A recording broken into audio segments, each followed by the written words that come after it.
advice or things that you want to talk about before we wrap this up here?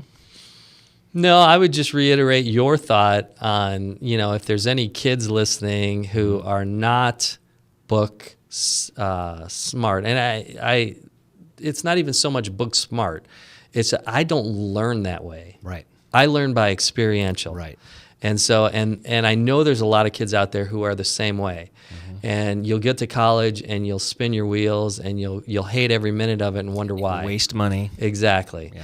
And so I would highly encourage them to look into trades, look into some sort of a trade school, or find out what kind of trade opportunities the city has. And frankly, there's a lot of JCs that have trade schools within their JC community. So I would highly recommend it. And there's a lot of work out there. I mean, I was just talking to a kid in my chair, maybe 22 or 3, and I was asked, "What do you do?"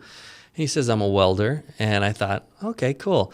And he's making $28 an hour welding. That's awesome. And he literally just fell into it. He happened to be somewhere, and someone said, "Yeah, I need a welding assistant." And he said, "Well, I'm not doing anything."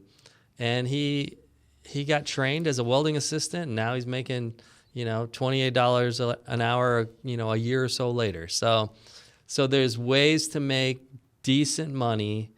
My cousin, he's a welder, but he's a specialty welder. Mm-hmm. He makes a couple $100,000 a year because he fixed molds. I mean, he's perfected his welding so well that he can take a mold that like an auto manufacturer uses, and they crack and over stress after being used so many times. He can come in, he can fix it, he can actually make modifications if they want to change the mold a little bit, but he makes a lot of money. So, there's a lot. He never went to college either. Yep. So. And I was raised with that idea that if you didn't go to college, then you better go in the military, or you better go find somewhere else to live because you're not going to be sitting on the couch kind of thing. Right. And I see a lot of this generation coming up, not to throw a blanket on all of them, but right.